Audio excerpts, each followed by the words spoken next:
सभी का आपके अपने एजुकेशन बायर यूट्यूब चैनल में। मेरा नाम मिस्टर कुमार और मैं आपसे चर्चा करूंगा इस सेकेंड क्लास में जो भारतीय अर्थव्यवस्था की है। सर, पहली क्लास आपको उपलब्ध करवा दी गई है जिसमें हमने बेसिकली अर्थव्यवस्था के एक स्ट्रक्चर पर चर्चा की है। आज ये दूसरी क्लास है अर्थव्यवस्था की, क्योंकि क्विक रिवीजन जो कोर्स हमारा चल रहा है, हम चलते हैं समय ना गवाते हुए। अगर आपको चैनल और हमारा कंटेंट पसंद आता है तो इसको लाइक कीजिए, सब्सक्राइब कीजिए, दोस्तों के साथ में शेयर कीजिए। आपका कमेंट्स, आपका सब्सक्रिप्शन, आपकी लाइक ही हमारी ताकत है और यही हमें मोटिवेशन का काम करता है। इसीलिए हम इस सेशन को आपसे जोड़ने का प्रयास करते रहेंगे। और मैं आपको बताना चाहता है, यहाँ पर ना केवल क्विक रिवीजन ये आपको निःशुल्क उपलब्ध कराया जाएगा, बल्कि इसके साथ साथ जो प्रीवियस ईयर्स क्वेश्चन पेपर हैं यूपीएससी और पीसीएस के। क्योंकि मैं आपको क्यों बोल रहा हूँ यूपीएससी के पेपर के लिए, इसलिए बोल रहा हूँ क्योंकि आज 2017 का पैटर्न आप यूपीएससी का देख लीजिए और आज यूपीएससी के पेपर का पैटर्न देख लीजिए, सेम बिल्कुल यही है। 18, 19, 20 तक के पेपर आप देखोगे और यूपीएससी का वर्तमान का पैटर्न देखोगे, यूपीपीसीएस का पैटर्न देखोगे और यूपीएससी के 20 से पहले के पेपर देखोगे तो बिल्कुल सेम इक्वल है। और पेयर वाले क्वेश्चन कई ऐसी डिस्कस में करूंगा, आपको निःशुल्क में बहुत कुछ मिलने वाला है, टेस्ट सीरीज मिलने वाली है। ठीक है, कल रात में क्लास नहीं ले सका टेस्ट सीरीज की किसी कारणवश, उसमें इश्यू हो गया टेक्निकली, तो क्लास नहीं ले सके। खैर, आगे बढ़ाते हैं और चलिए बात कर लेते हैं हम अगले टॉपिक पर। ठीक है, देखिए सर, पिछली जो क्लासेस हुई थी मैं आपको बताना चाहता पिछली क्लासेस में हमने यहाँ तक बात कर लिया था कि आर्थिक नियोजन मतलब इकोनॉमी प्लानिंग। आज इसी को हम आपसे चर्चा का विषय बनाएंगे, आर्थिक नियोजन, जो कि मैंने आपसे चर्चा की थी। ठीक है, पिछली क्लासेस में इसका ही मैंने आपसे उल्लेख किया था और यहीं पर क्लास आपकी फिनिश्ड हुई थी।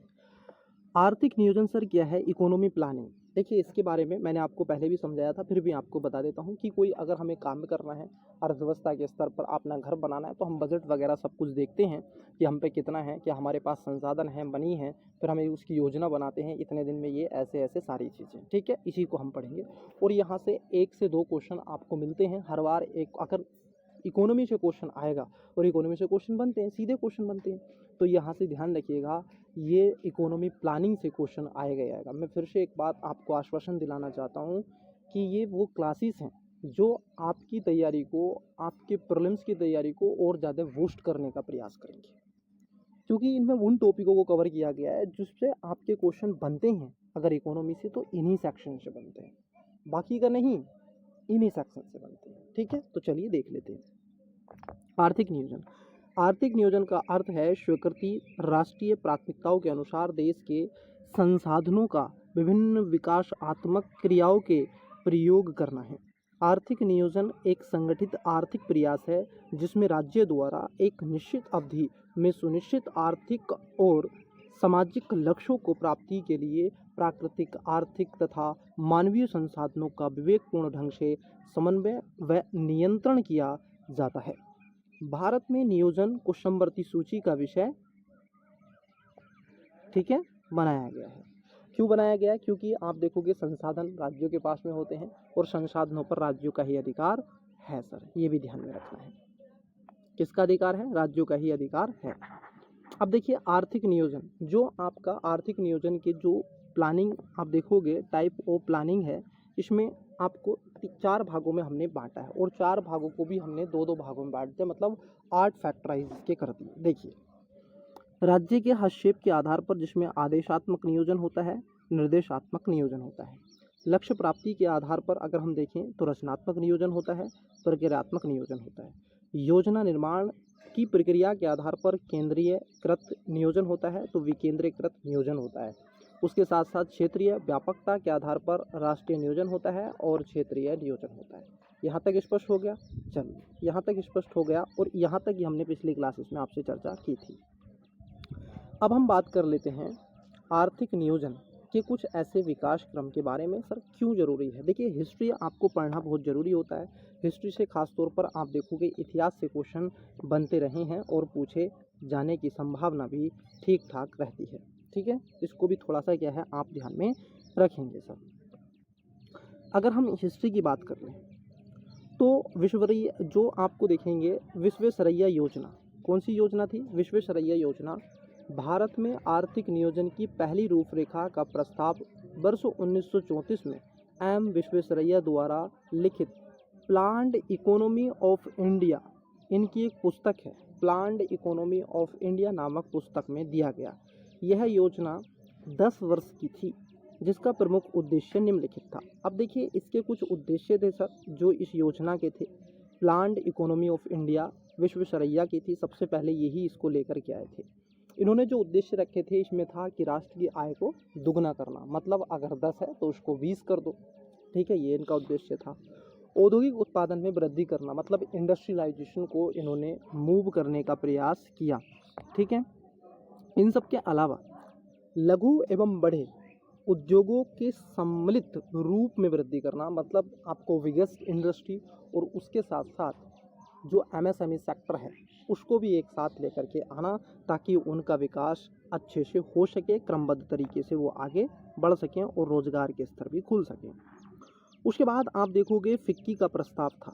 अब देखिए द फिक्की प्रपोजल 1934, ठीक है, 1934, इसमें कहा गया भारतीय पूंजीपतियों के अग्रणी संगठन federation of Indian chamber of commerce and industry, जिसको बोलते हैं फिक्की, ने राष्ट्रीय नियोजन की आवश्यकता के महत्व को समझा तथा इसका समर्थन भी किया।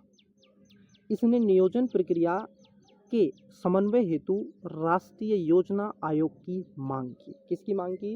राष्ट्रीय योजना आयोग की मांग की, प्लानिंग कमीशन की मांग की थी। किसने? फिक्की ने, ठीक है, इसको ध्यान में रखना है।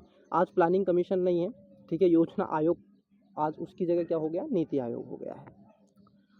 अब देखिए कांग्रेस भी अपना प्लान लेकर के आई थी। कब?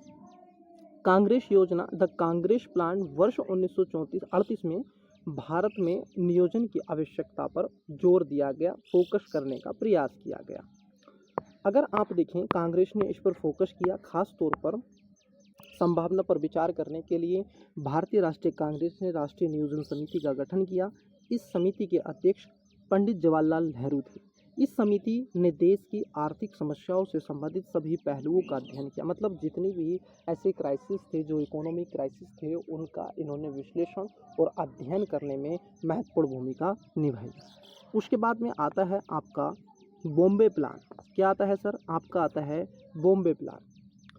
भारत के 8 प्रमुख पूंजीपतियों के द्वारा देश में आर्थिक विकास की योजना तैयार की गई बॉम्बे प्लान में। क्योंकि आप देखोगे भारत की जो मनी कैपिटल है, कैपिटल अगर मार्केट की बात कर ले तो मुंबई है, तो मुंबई के ही 8 ऐसे उद्योगपति थे जिन्होंने इस पर विचार विमर्श किया, जिसे बॉम्बे प्लान के नाम से जाना जाता है।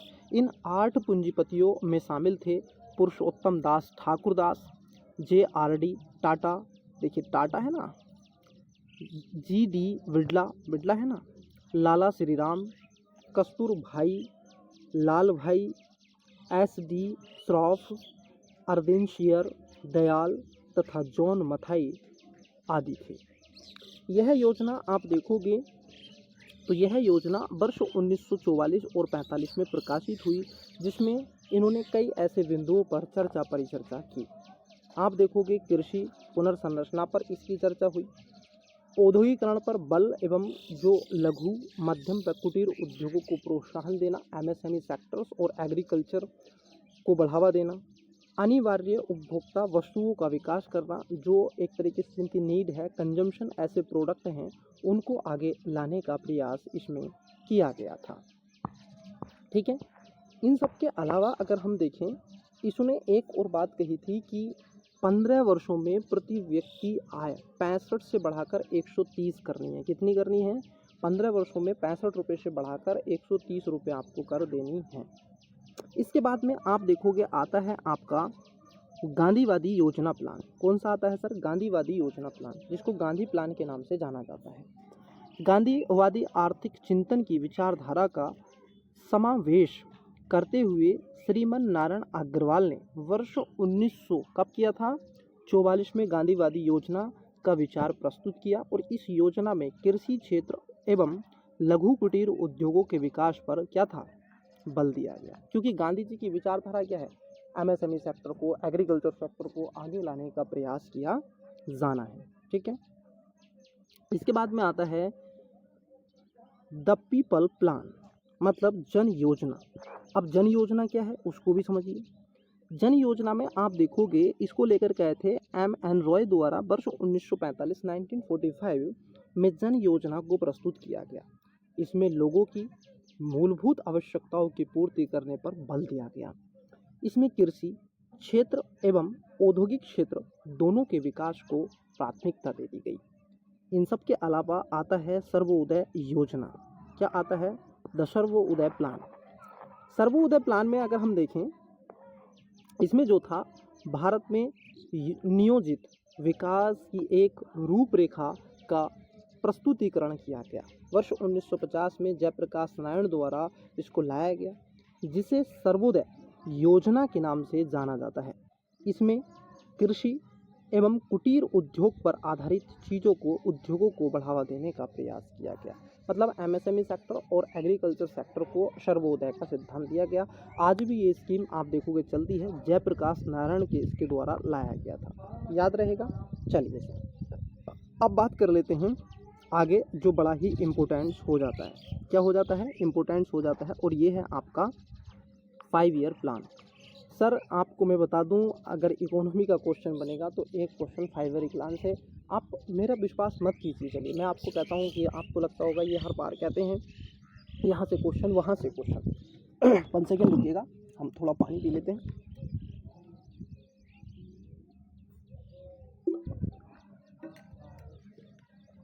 देखिए आप PYQ देखिएगा और आप पाओगे कि जी हाँ, पंचवर्षीय योजनाओं से क्वेश्चन पूछे गए हैं। 5 year plan in India, target, achievement and major objective, इनके क्या क्या रहे हैं उस पर मैं आपसे चर्चा करूंगा। चलिए आइए देखते हैं।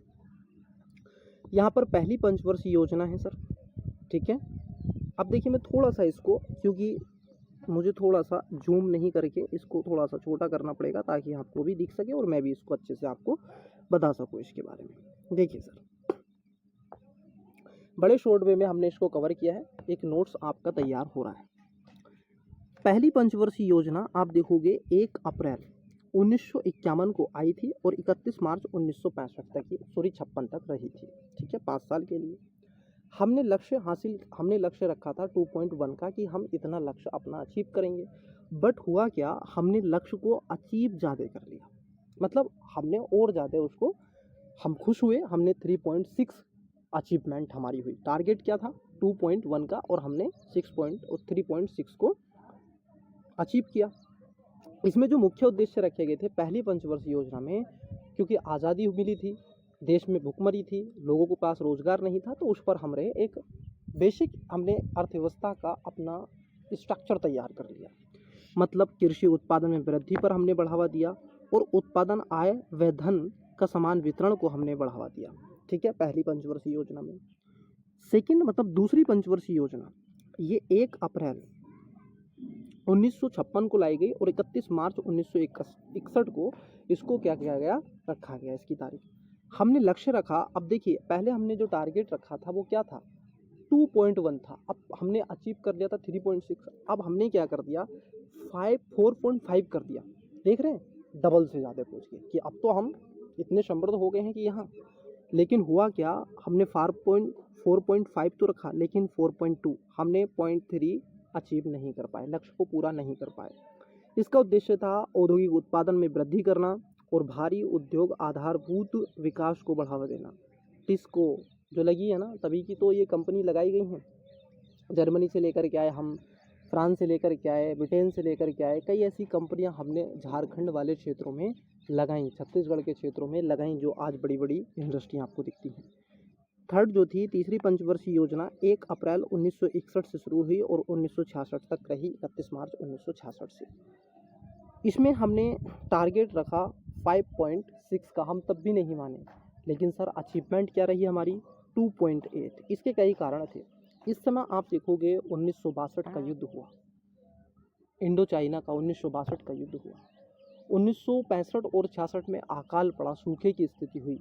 हमने इसी समय भारत का एक प्रधानमंत्री खोया, 2 प्रधानमंत्री हमने खोए, नेहरू जी की डेथ हो गई थी 62 के आसपास, और आप देखोगे लाल बहादुर शास्त्री जी की डेथ भी हुई थी। ताशकंद समझौता हुआ था 1966 में, तो तब उनकी भी मृत्यु हो गई थी। ठीक है, तो ऐसा नहीं है, इसलिए हमें आघात हुआ और हमने कई ऐसे अपने नेताओं को, पॉलिटिशियन को इन्हीं में खोया था। इसका उद्देश्य क्या था? खाद्य के उत्पादन में आत्मनिर्भरता को बढ़ावा देना, रोजगार के अवसरों में वृद्धि करना और असमानता में कमी लाना। तीसरी जो आप देखोगे 3 वर्षीय जो योजनाएं लाई गई, ये एक एक साल के लिए थी, क्योंकि स्थिति बहुत ज़्यादा नाजुक हो गई थी। 1 अप्रैल 1966 से 31 मार्च 1969 तक 66, 67, 68, 69 ये लाई गई थी। ठीक है, 67, 68, 69, और इसमें हमने कोई ऐसा लक्ष्य निर्धारित नहीं किया, लेकिन हमारी अचीवमेंट 3.9 हो गई थी सर। इसके बाद आता है आपका चौथी पंचवर्षीय योजना। चौथी पंचवर्षीय योजना की बात कर लें, ये 1 अप्रैल 1969 से और 31 मार्च 1974 तक लाए। हमने टारगेट रखा 5.7 का, अचीवमेंट कितना हुआ? 3.3। हम इसको भी पूरा नहीं कर पाए, और इसका उद्देश्य था विकास की प्रक्रिया को तीव्र करना, कीमत स्थिरता को बनाए रखना और समाज में समानता स्थापित करना। ठीक है, चौथी में। पांचवी जो पंचवर्षीय योजना थी वो 1 अप्रैल 1974 से लाई गई और 31 मार्च 1979 इसका रखा गया 5 साल। हमने इसका टारगेट रखा कि हमें 4.4 ही टारगेट को पूरा करना है, लेकिन हमने अचीव कितना किया?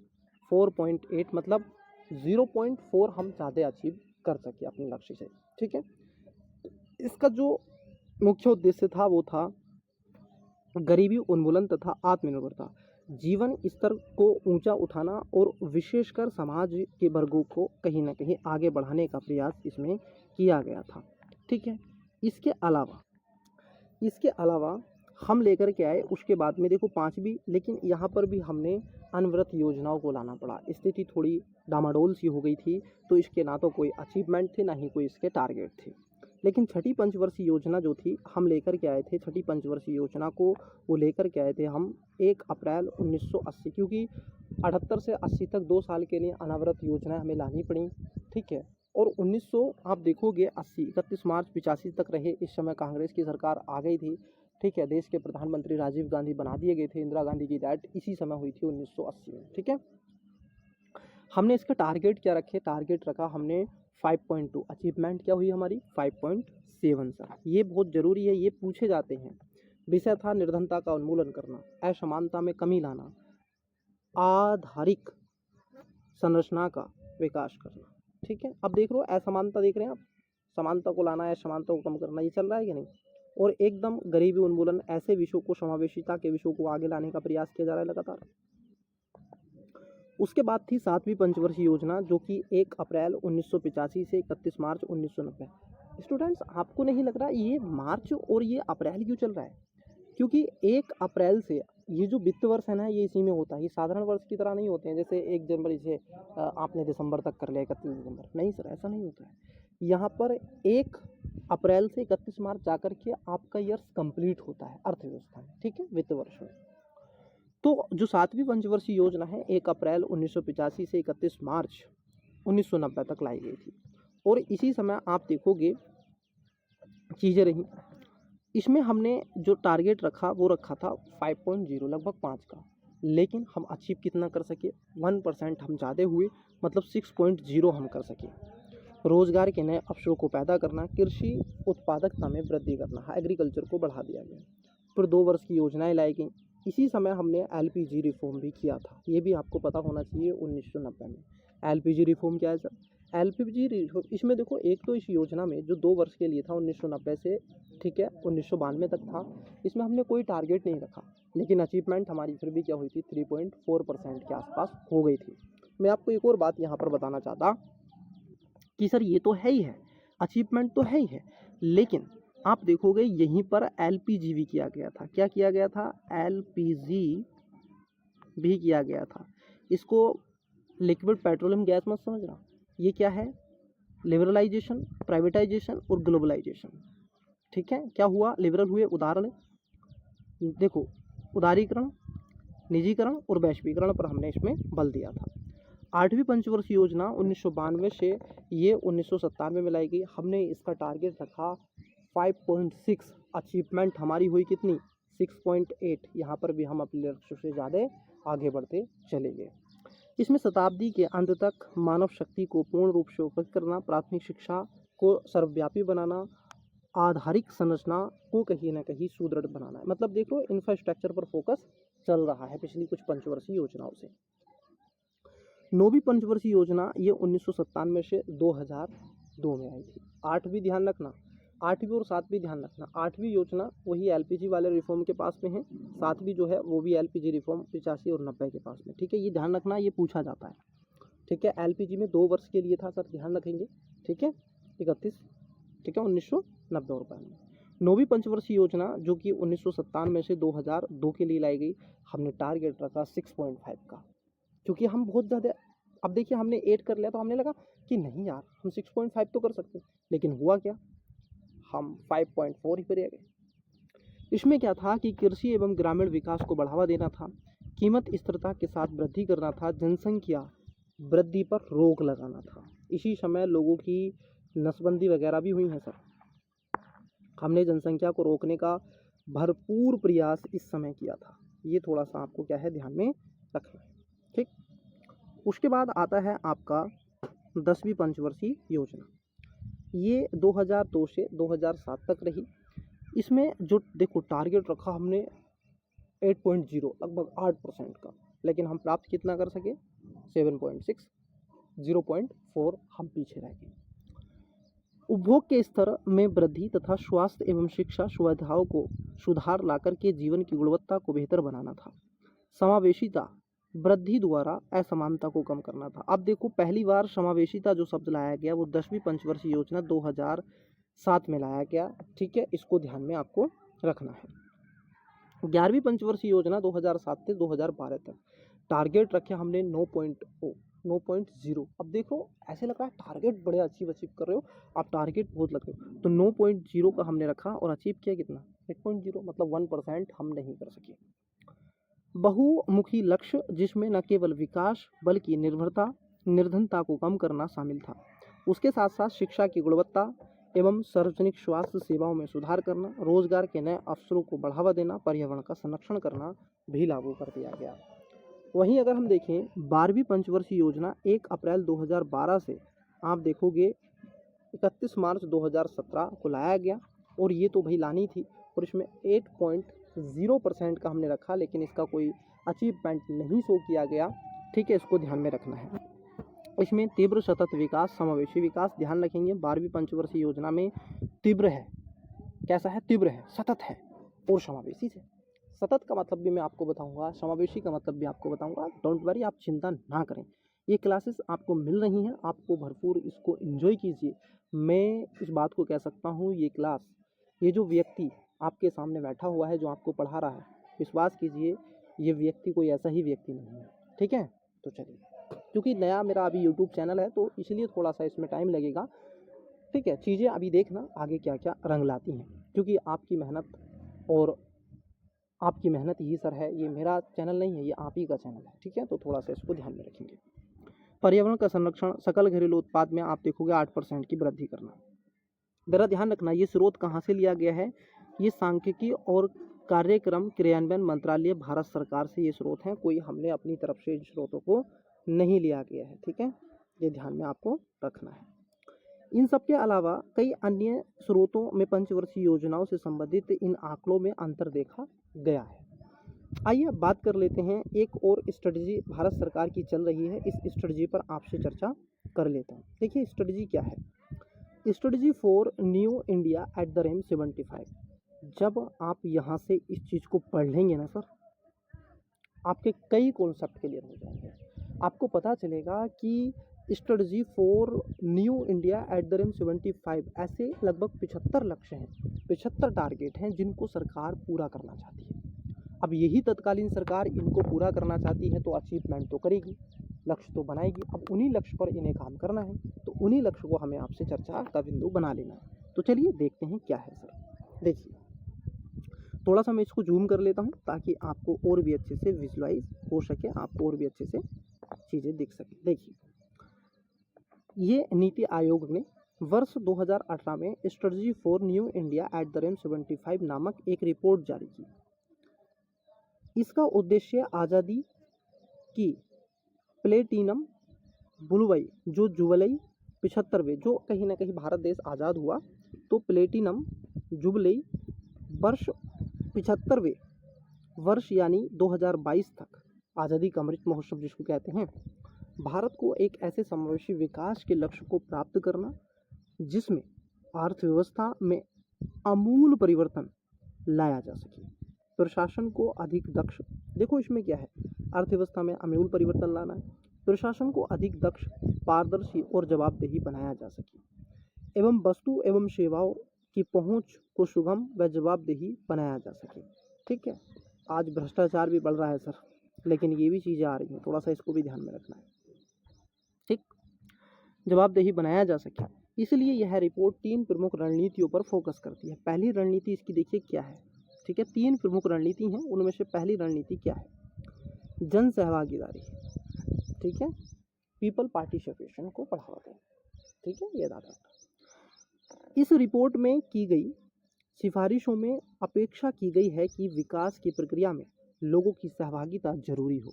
इसलिए रिपोर्ट के प्रकथन में इस विकास क्रांति की महात्मा गांधी के भारत छोड़ो आंदोलन के आह्वान से तुलना की गई है।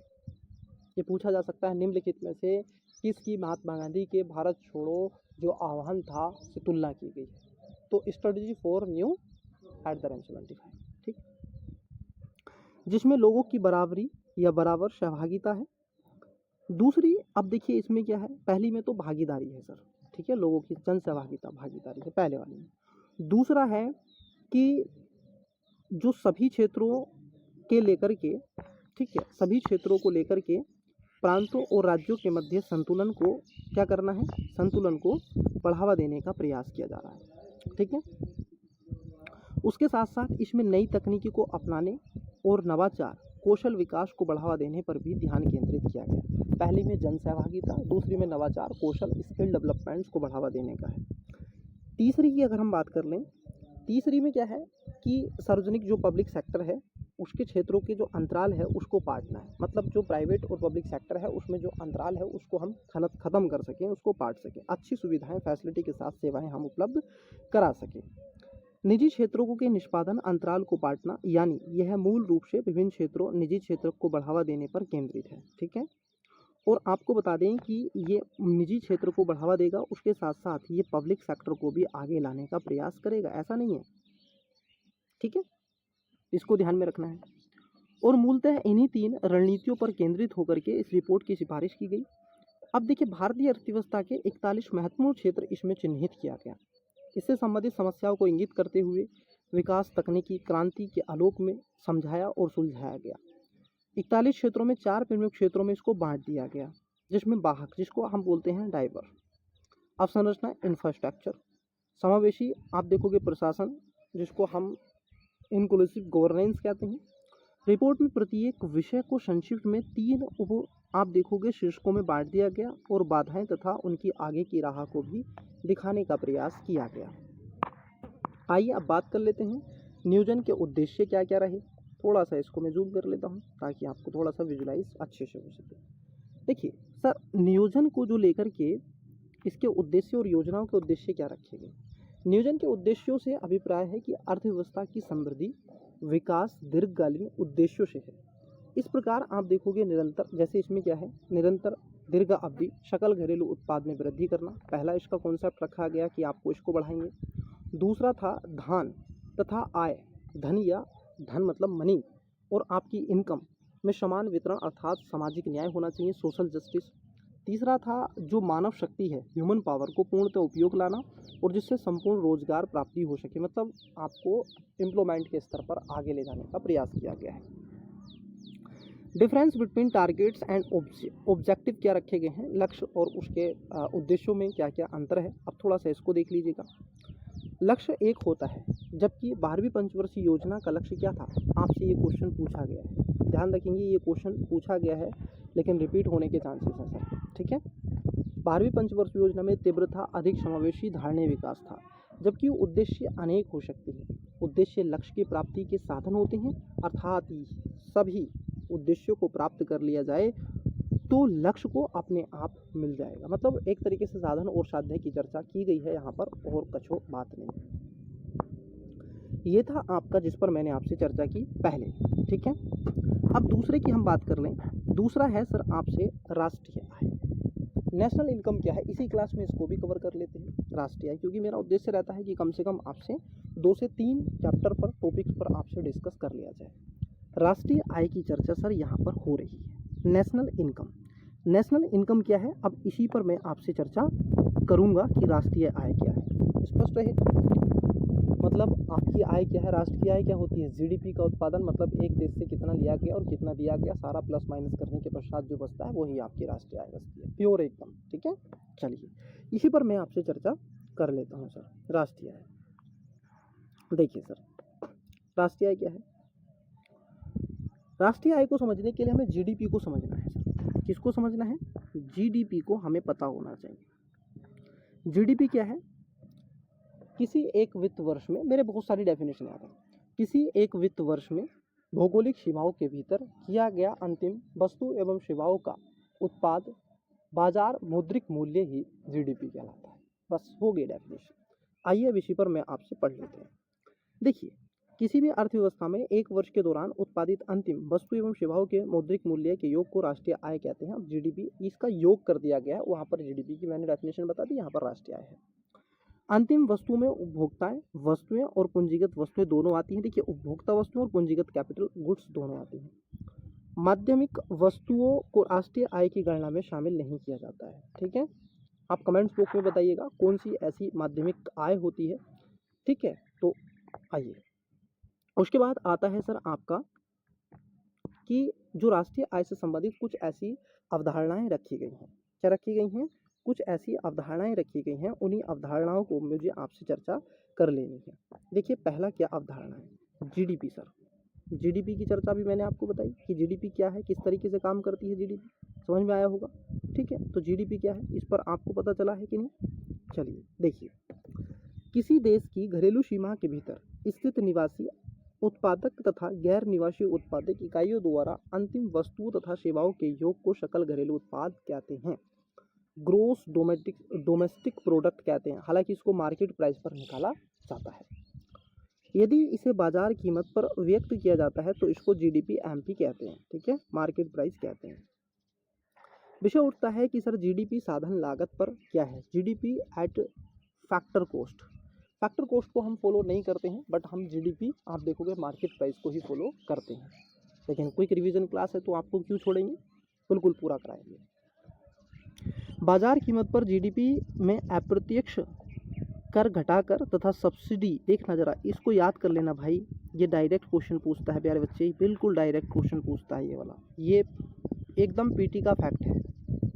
बाजार कीमत पर व्यक्त जीडीपी में अप्रत्यक्ष कर घटाकर सब्सिडी का योग कर साधन लागत पर जीडीपी जो आपका फैक्टर कोश है वो हो जाता है, ठीक है, ध्यान में रहेगा, इसको ध्यान में रखेंगे। फिर आता है निवल घरेलू उत्पाद, जिसको बोलते हैं आप नेट डोमेस्टिक प्रोडक्ट। देखिए, जीडीपी में उत्पादित के दौरान हुए मूल्य ह्रास को घटा करके, इसको क्या करेंगे, जब जीडीपी में आप उत्पाद कर रहे हैं जो टूट फूट होती है, मूल्य ह्रास है, उसको आप घटा करके इसको निकाल सकते हैं। फिर विषय उठता है सकल घरेलू उत्पाद, ग्रोस नेशनल प्रोडक्ट, जिसको जीएनपी कहते हैं। अब जीएनपी क्या है, इसको भी जरा जानिए। इसका उद्देश्य होता है सकल घरेलू उत्पाद में विदेशों से अर्जित आय। देखिए, होता क्या है, जैसे भारत से कोई व्यक्ति इधर ले लेते हैं इंडिया और इधर ले लेते हैं यूएसए, ठीक है। भारत का कोई इंजीनियर है जो यूएसए में काम करता है, यूएसए का कोई डॉक्टर है जो भारत में काम करता है। अब इंजीनियर को कुछ पैसा मिलता होगा, वो भारत भेजता होगा, डॉक्टर को कुछ पैसा मिलता होगा, अमेरिका भेजता होगा। अब मान लीजिए यहाँ पर जो प्लस माइनस होता है उसको हम इसके अंतर्गत घटा देते हैं, यही चीज़ है, ठीक है, स्पष्ट हो गया। चलिए, सकल घरेलू उत्पाद में विदेशों से अर्जित आय का योग कर तथा विदेशों से भेजी गई आय को घटा करके, देख रहे हो, विदेशों से भेजी गई आय को घटाकर सकल घरेलू उत्पाद की प्राप्ति होती है। मतलब जीडीपी में हम net flow of income from award मतलब जीएनपी को निकाल लेते हैं। यदि सकल राष्ट्रीय उत्पाद में मूल्य ह्रास घटा दिया जाए तो उसको नेट नेशनल प्रोडक्ट कहते हैं। अगर आपने क्या कर दिया हो कि जो जीएनपी में से आपने क्या कर दिया हो आपने मूल्य ह्रास घटा दिया हो, टूट फूट घटा दी हो, तो नेशनल इनकम प्रोडक्ट आपका आ जाएगा। ठीक है, नेट नेशनल प्रोडक्ट आ जाएगा इसमें। ठीक है, इसको ध्यान में रखिए। इस सब के अलावा आता है सर आपका साधन लागत पर निवल राष्ट्रीय उत्पाद, जिसको बोलते हैं एनएनपी एट फैक्टर कॉस्ट। देखिए इसमें क्या है सर, इसमें आप देखोगे जब प्रचलित बाजार मूल्यों पर निवल राष्ट्रीय उत्पाद को व्यक्त किया जाता है तो इसे निवल राष्ट्रीय उत्पाद कहते हैं। क्या कहते हैं? एनएनपी कहते हैं। बाजार मूल्य कहते हैं सर, मार्केट प्राइस निकालते हैं इसमें। ठीक है, चलिए मार्केट प्राइस कैसे निकलता है? आपका कॉस्ट प्राइस होगा, आपके फैक्टर होगा, सब्सिडी को घटा दिया जाएगा, है कि नहीं, टैक्स जोड़ दिए जाएंगे, फिर मार्केट प्राइस आ जाएगा। यही चीज़ आती है। यदि बाजार मूल्य में निवल राष्ट्रीय आय के अप्रत्यक्ष कर घटा करके तथा सब्सिडी को जोड़कर साधन लागत पर निवल राष्ट्रीय उत्पाद एनएनपी फैक्टर कॉस्ट प्राप्त हो जाता है। ध्यान रखिएगा। चलिए सर, देखिए इस पर मैं जो आपको बोल रहा हूँ इसको तो देख ही रहे हैं आप, सुन भी रहे हैं, लेकिन मेरी बात जो मैं बोल रहा हूँ, जो शब्द बोल रहा हूँ आपके सामने, उसको थोड़ा सा फोकस ज़्यादा कीजिएगा, क्योंकि मैं कई ऐसे शब्द बोलता हूँ जो इसमें नहीं भी लिखे गए होते हैं और वो आपके एग्ज़ाम के लिए बहुत ज़रूरी है। ठीक है, चलिए उसके बाद अगर आप देखेंगे, उल्लेखनीय है कि केंद्रीय शाखा कार्यालय मतलब सीएसओ कब बना था, आप कमेंट्स बॉक्स में बताएंगे। ठीक है, 1950 में कि 51 में, आप बताएंगे कब बना था। द्वारा नवीन निर्देशन के अनुसार स्थित बाजार मूल्य पर राष्ट्रीय जीडीपी, जो कि अर्थव्यवस्था के सभी क्षेत्रों के वैश्विक मूल्य, आप देखोगे जीवीए ग्रोस वैल्यू एडिड का योग होगा और राष्ट्रीय आय को प्रदर्शित करेगा। यहाँ तक समझ में आ गया। चलिए चालू मूल्य पर अब आपसे पूछ रहा है सर जीडीपी को लेकर के, किस पर पूछ रहा है? चालू मूल्य पर आपसे क्वेश्चन पूछ रहा है कि चालू मूल्य पर व्यक्त जीडीपी तथा स्थिर मूल्य पर व्यक्त जीडीपी। देखो एक होता है रियल जीडीपी, होता है कि नहीं, और एक होता है नॉमिनल जीडीपी। आपको मैं यहाँ पर लिख लेता हूँ, एक होता है रियल जीडीपी, एक होता है नॉमिनल जीडीपी, दोनों में अंतर है। रियल जीडीपी क्या है सर? जो आपका आज उत्पादन कितना हो रहा है, ये क्या है? एक नॉमिनल जीडीपी। रियल जीडीपी क्या है? जैसे जनगणना के हिसाब से रखा जाता है। 2011-12 में आपका कितना था, वो बेस ईयर से। ठीक है, वहीं जो आपकी नॉमिनल है, मतलब अभी हाल ही में जो प्रेजेंट टाइम में है, जो करंट में चल रहा है, उसको नॉमिनल कहते हैं। हम क्या करते हैं, नॉमिनल जीडीपी में से, समझना, रियल जीडीपी निकालने के लिए क्या करते हैं, नॉमिनल जीडीपी में से हम क्या करेंगे, इन्फ्लेशन को घटा देंगे। ठीक है, जो महंगाई है उसको हम इसमें से घटा देते हैं, ध्यान रखिएगा, उसी से हम रियल जीडीपी निकाल लेते हैं। स्पष्ट हो गया? चलिए सर आगे बढ़िए। देखिए सर, जीडीपी की गणना बाजार मूल्य में प्रचलित मूल्य और चालू मूल्य पर की जाती है, तो इसे चालू मूल्य पर व्यक्त जीडीपी, मौद्रिक जीडीपी, जिसको नॉमिनल जीडीपी कहते हैं। इसके विपरीत जब जीडीपी की गणना में स्फीति, देख रहे हो, मुद्रास्फीति के प्रभाव को दूर करने के लिए जीडीपी के किसी पिछले वर्ष, मतलब आधार वर्ष, मैंने आपको बताया था बेस ईयर जो आपका है 2011-12 के मूल्य के आधार पर व्यक्त करते हैं, तो इसे स्थिर मूल्य जीडीपी मतलब रियल जीडीपी क्या कहते हैं, इसको हम रियल जीडीपी कहते हैं। यहाँ पर आपको दिख रहा है कि नहीं, इसको हम रियल जीडीपी कहते हैं। केंद्रीय सांख्यिकी कार्यालय मतलब सीएसओ द्वारा राष्ट्रीय आय की गणना के लिए आधार वर्ष 2011-12 अपनाई गई है। इससे पूर्व 2004-5 था, ये थोड़ा सा इसमें चेंजेस भी हुआ है, इसको भी क्या करेंगे, ध्यान में आपको रखना पड़ेगा। इन सब के अलावा अगर हम देखें राष्ट्रीय आय के आकलन की विधियां, सर नेशनल इनकम हम कैसे आकलन करेंगे, उस पर भी ये क्वेश्चन पूछा गया है। इसमें 3 विधि हैं, कोई कहता है उत्पादन विधि, तो कोई कहता है एक्सपेंडिचर विधि, कोई कहता है कि सर उत्पादन हो गया, तो कोई कहता है उपभोग आय विधि। देखो 3 है, इसमें 3 मेथड है, 3 मेथड है, तीनों को मैं आपको बता देता हूँ, फ्लो में समझना। इसमें 3 मेथड है। पहला है आपका प्रोडक्शन, मतलब कितना उत्पादन किया है। दूसरा है आपका एक्सपेंडिचर, मतलब व्यय कितना किया है। तीसरा है आपका इनकम, सर आय कितनी है। इन 3 विधियों पर रखा गया है हमेशा, लेकिन हम 3 में किस पर बात करते हैं, जीडीपी में हम उत्पादन की बात करेंगे, प्रोडक्शन की बात करेंगे। आइए उत्पादन विधि की बात कर लें, तो इसमें अर्थव्यवस्था की उत्पादन इकाइयों के उत्पादन का कुल योग शामिल होता है। ठीक है, क्या होता है, कुल योग को शामिल हम कर लेते हैं। स्पष्ट हो गया? चलिए सर स्पष्ट हो गया। इस विधि के अंतर्गत राष्ट्रीय आय की गणना वाले वर्ष में हुए उत्पादन के योग को ही शामिल किया जाता है। मतलब जिस वर्ष, जैसे ठीक है, चल रहा है आपका 24, तो 24 की ही बात करेंगे। ठीक है, उत्पादन विधि द्वारा राष्ट्रीय आय की गणना करते समय सावधानियां कुछ बरतनी होती हैं, अन्यथा समस्याएं भी आती हैं। बिल्कुल, पहली समस्या क्या आएगी कि सर जो उत्पादन आज दिसंबर में कर लिया है, अब मार्च में आप कर रहे हैं, 31 मार्च है, सर आपने फरवरी में उत्पादन कर लिया, मार्च में जो उत्पादन कर रहे हैं 31 मार्च, 30 मार्च का जो जाएगा वो कहाँ जाएगा, किस में काउंट करोगे, है कि नहीं, कई समस्याएं। इसके अंतर्गत पुरानी वस्तुओं के क्रय विक्रय को शामिल नहीं किया जाता है, ध्यान में रखेंगे, किसको शामिल नहीं किया जाता है, पुरानी वस्तुओं के क्रय विक्रय को। और उसके साथ साथ जो उत्पादित होने वाली वस्तुएं हैं वित्त वर्ष होनी चाहिए, पहली बात। दूसरी बात आप देखोगे, तीसरा पॉइंट है इसमें कि माध्यमिक वस्तुओं को नहीं जोड़ा जाएगा, मतलब जिससे वस्तुओं का उत्पादन किया जा रहा है उसको नहीं जोड़ा जाएगा। जैसे ये पेन बनाया गया है, ये इलेक्ट्रिकल डिवाइस जिससे मैं पढ़ा रहा हूँ, जो मेरे पास में माइक है, जो भी स्टैंड वगैरह हैं, चीज़ें हैं मेरे पास में, लैपटॉप है, सर ये जो प्लास्टिक है इसको नहीं, जो बना रही है मशीनें उसको नहीं, इस पूरे प्रोडक्ट को हम यूज करेंगे। ठीक है, चलिए। उसके साथ साथ आप देखोगे जो स्टॉक में रखा हुआ मूल्य है उसमें वृद्धि हो जाती है, तो उससे कोई प्रभाव नहीं होना चाहिए, बट होता है सर। परिवार को लेकर के या फिर गृह अवकाश में अपने बगीचे में उत्पादित जो फसल सब्जियां मूल्य हैं आदि को उनको नहीं करेंगे। हमने अपने घर में बगीचे में, अपने पार्क में, ठीक है, हमने गार्डन में कुछ फल उत्पाद किए हैं उनको नहीं। और स्वयं वो कुछ वस्तु का उत्पादन किया हमने, जैसे शुगर कैन का हम क्रॉप्स करते थे, बट उसी से हमने क्या किया, शुगर कैन आप देखोगे हमने चीनी का बना लिया, निर्माण कर लिया, उस चीनी को हम खा गए, कंज्यूम कर गए। हमने वो फैलो से या काव से हमने क्या कर लिया, गाय का मिल्क लिया, और मिल्क का हमने क्या कर लिए, उसके कुछ स्वीट्स बना लिए और हम उसको कंज्यूम करके, करते हैं कि नहीं, गाँव में ऐसे लोग करते हैं, बहुत अच्छे से करते हैं। स्वयं उपभोग सेवाओं के मूल्य को शामिल नहीं किया जाता है, क्योंकि इन सेवाओं का बाजार मूल्य नहीं होता है। ये तो था आपका उत्पाद विधि। उसके बाद आता है सर आय विधि के बारे में, ठीक है, जो कि आपकी इनकम विधि है, मैंने आपको बताया ना। अब तीसरा मेथड है फिर इसमें आय विधि, इनकम विधि। इनकम विधि में क्या है, इसके अंतर्गत सभी संसाधनों के द्वारा, मतलब आपकी आय कितनी है, सभी संसाधनों से आपकी आय कितनी हो रही है, उससे ये ताक होती है। परिणाम स्वरूप आय के योग और राष्ट्रीय आय की गणना की जाती है। इसमें 4 साधन आय जोड़े जाते हैं। जैसे आइए इसमें कौन कौन से जोड़ा जाता है उसको थोड़ा सा देखिए। कर्मचारियों की आय, जिसमें मजदूरी, वेतन, नियोक्ता द्वारा सामाजिक अंशदान मतलब सब्सिडी मूल्य शामिल होते हैं। कुल ब्याज, किराया, रॉयल्टी, आय और लाभ, जिसमें निगमित असंबद्ध, जिसमें NDPFC इसके अंतर्गत आता है। आय विधि द्वारा कुछ ऐसी आय की गणना करते समय सावधानियां हमें बरतनी पड़ती हैं, जैसे हस्तांतरित आय, मतलब गिफ्ट हमने दे दिया हो, किसी को ट्रांसफर कर दी हो, जैसे वृद्ध पेंशन है, बेरोजगारी भत्ता है, छात्रवृत्ति इत्यादि को राष्ट्रीय आय में शामिल नहीं किया जाता है, मतलब सब्सिडी वगैरह को शामिल नहीं करते हैं। गैर कानूनी कार्यों जैसे चोरी है, सट्टेबाजी है, लॉटरी है, जुआ है आदि को आप क्या करते हैं, राष्ट्रीय आय में शामिल नहीं करेंगे। अचानक प्राप्त हुई, जैसे आपको लॉटरी से बहुत ज़्यादा मुद्रा प्राप्त हो गई, उस पर पूंजी लाभ से प्राप्त आय को भी राष्ट्रीय आय में शामिल नहीं किया जाता है, ये भी ध्यान में रखेंगे।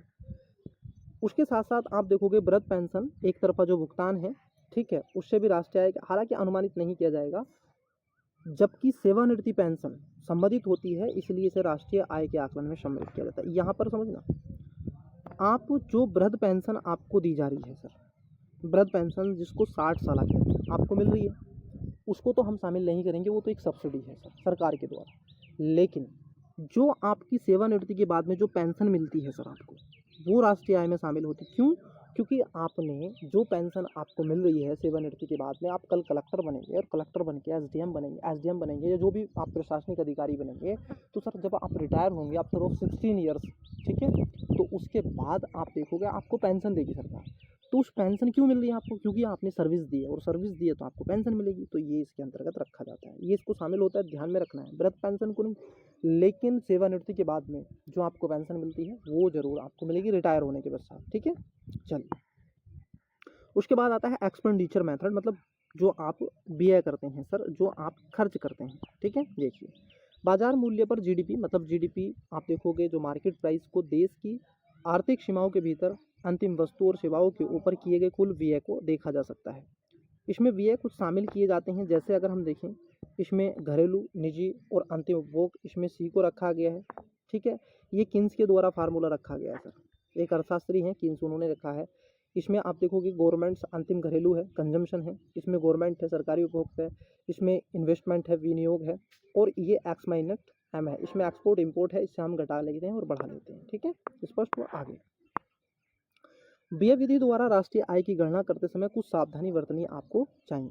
जैसे कि आप क्या क्या कर सकते हैं, कुल व्यय की माप करते समय जैसे दोहरी गणना की समस्या से आपको बचना चाहिए। केवल अंतिम वस्तु को आपको व्यय को शामिल करना चाहिए।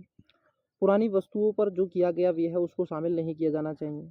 ठीक है, 1 वर्ष की राष्ट्रीय आय को शामिल करें। शेयरों और बॉन्डों पर जो किया गया व्यय भी इसके अंतर्गत शामिल नहीं होता। ध्यान में रखेंगे इसको थोड़ा सा। शेयर और बॉन्डों पर किया गया जो खर्च है वो राष्ट्रीय आय में शामिल नहीं होता है। याद रखना चाहिए भाई, पीटी का क्वेश्चन है ये, प्रीलिम्स को ध्यान में रखिएगा, क्योंकि आजकल शेयर मार्केट बहुत ज़्यादा पॉपुलर हो रहा है सर भारत के अंदर। तो शेयर और बॉन्डों पर जो लगने वाला आपको व्यय है वो आपका जीडीपी में शामिल नहीं होता है, राष्ट्रीय आय में शामिल नहीं होता है। उसके बाद में आपका आता है सर राष्ट्रीय आय की गणना में शामिल किए जाने वाली मंदें। कौन कौन सी मंदें हैं, किनको शामिल किया जाता है? आइए, पहली आय गणना वर्ष में उत्पादित अंतिम वस्तुएं एवं सेवाएं शामिल होती हैं। गणना वर्ष के उत्पादित, जैसे आप देखोगे वर्ष के जैसे बिका हुआ स्टॉक, सैनिक तथा सुविधाएं, सेवाएं आती हैं। विदेशी पर्यटकों द्वारा भारत में किया जाने वाला व्यय वो इसके अंतर्गत शामिल कर लिया जाता है। इन सब के अलावा सरकार द्वारा जो निःशुल्क सेवाएं दी जाती हैं, लाभांश होता है, भविष्य निधि कोष आदि लोगों को अंशकान दिया जाता है, वो इसके अंतर्गत शामिल होता है। इन सब के अलावा आप देखोगे स्वयं उपयोग में के लिए किया गया उत्पादन वो भी होता है। ब्रोकर्स कमीशन, मतलब क्योंकि यह उत्पादिक सेवा है उसको भी शामिल करते हैं। विदेशों में स्थिर भारतीय बैंकों की आय उसको भी हम शामिल कर लेते हैं। Items not to be include in measuring national income, मतलब राष्ट्रीय आय में सम्मिलित नहीं की जाने वाली मंदें। कौन कौन सी मंदों को शामिल नहीं किया जाता है ये भी थोड़ा सा ध्यान में रखना है। देखिए इसमें कौन कौन सी मंदें हैं सर, जैसे नई या फिर पुरानी वस्तुओं उस वित्त वर्ष में उत्पादित नहीं हो, विदेशों से प्राप्त उपहार, वित्तीय सौदे जैसे शेयर, ऋण पत्र, क्रय विक्रय, चाहे वो शेयर या फिर ऋण पत्र राष्ट्रीय आय के आकलन वाले वर्ष में ही निर्गमित क्यों ना हो। पूंजी लाभ या हानि कर अप्रत्यक्ष जो टैक्स होता है उसको हम शामिल नहीं करते हैं, मतलब लाभ है। एक गृहस्थ परिवार द्वारा आकाश में अपने बगीचे में उत्पादित फसलें वो शामिल नहीं होती हैं। किसी फर्म द्वारा स्टॉक की कीमत में वृद्धि वो भी नहीं होती हैं। वस्तु और सेवाओं के उत्पादन में प्रयुक्त मध्यवर्ती वस्तुओं को शामिल नहीं करते हैं। होटल द्वारा जो क्रय सब्जी या फिर उत्पादन है उसको नहीं करते हैं। लॉटरी से जीता गया जो इनाम है धनराशि उसको नहीं शामिल करते हैं। विदेशी बैंकों द्वारा अर्जित लाभ है उसको शामिल नहीं करते हैं। वैज्ञानिक जो खोजों का प्रयोग की जाने वाली वस्तुएं वो भी शामिल नहीं होती हैं। सार्वजनिक क्षेत्र के उपक्रमों में विनिवेश से प्राप्त राशि ये भी शामिल नहीं होती है। एक गृहस्थ द्वारा अपने घर में किए जाने वाले कार्य या सेवाएं, भविष्य निधि कोष एवं स्वयं कर्मचारियों द्वारा किया गया अंशदान, एक फर्म द्वारा दूसरी फर्म को दिए जाने वाला लाभांश, हस्तांतरण भुगतान प्राप्तियां जैसे वृद्ध पेंशन, छात्रवृत्ति, बेरोजगारी भत्ता वगैरह वगैरह, ठीक है, इसको शामिल नहीं किया जाता है। विषय उठता है राष्ट्रीय आय, मतलब जो राष्ट्रीय व्यय योग्य आय क्या है, नेशनल डिस्पोजेबल इनकम। थोड़ा सा इसके बारे में भी आइए मैं आपसे चर्चा करता हूँ। देखिए क्या है, इससे तात्पर्य है कि राष्ट्र की आय से है, इससे तात्पर्य राष्ट्र की उस आय से है जो कि अंतिम उपभोक्ता एवं सकल घरेलू बचत के लिए व्यय हेतु उपलब्ध होती है। यह किसी देश के निवासियों को किसी विशेष वर्ष में उपलब्ध वह राशि है जो चाहें उनकी किनकी सर उनकी आर्थिक क्रियाओं के कारण प्राप्त हुई हो या फिर अन्य प्रकार की क्रियाएं जैसे विदेशों से प्राप्त उपहार, जिनकी गणना राष्ट्रीय आय में नहीं की जाती है।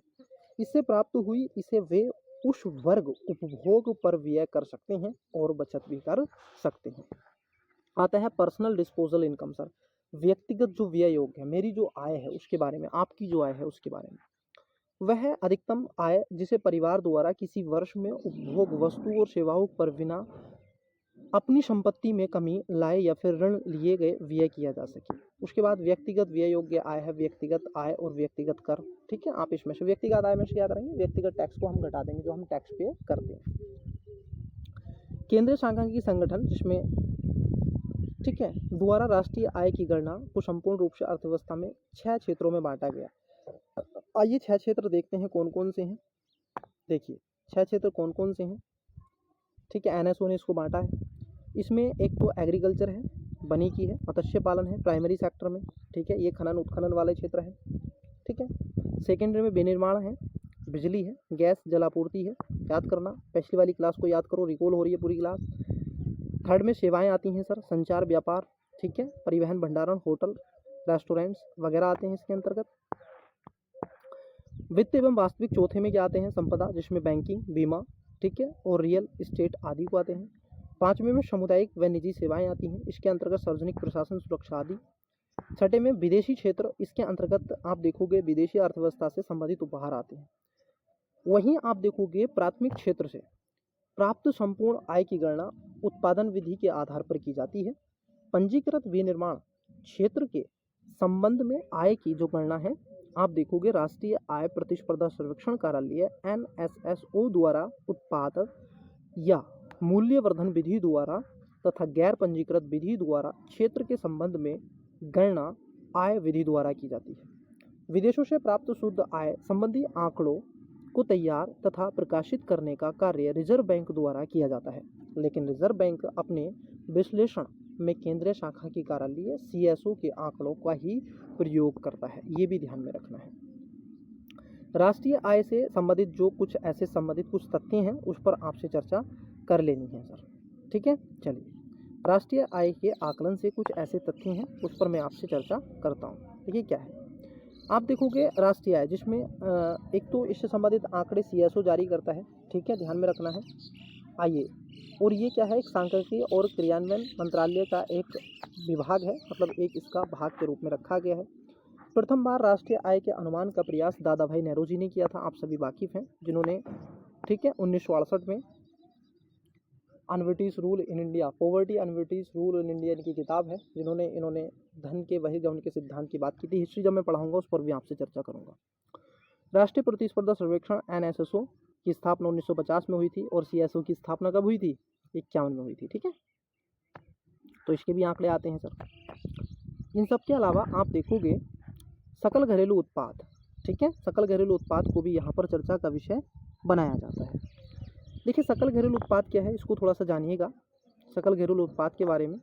सकल घरेलू उत्पाद यह है कि भारतीय रिजर्व बैंक ने अर्थव्यवस्था में वृद्धि अनुमानों को प्राप्त करने के लिए सकल मूल्य मतलब GVA के स्थान पर फिर से क्या कर दिया है, GDP को ही आधारित पैमाने अपनाया है। 2018 से पहले हम GVA को करते थे, फिर 2018 में हमने GDP को ही अपनाना शुरू कर दिया। क्यों? इसका रीज़न है वैश्विक स्तर पर GDP MP ही निकाला जाता है, तो हमने भी इसको निकाला है। आसानी से हमारी भी क्या हो सकेगी, गणना हो सकेगी वैश्विक स्तर पर, ठीक है। महत्वपूर्ण बिंदु क्या है इसमें, GDP पद्धति की तरफ लौटने का प्रमुख कारण है अंतर्राष्ट्रीय मानकों के अनुमान, ठीक है, वो मैंने आपको बता दिया है। चलिए, ये सारी चीज़ें हैं, ओके।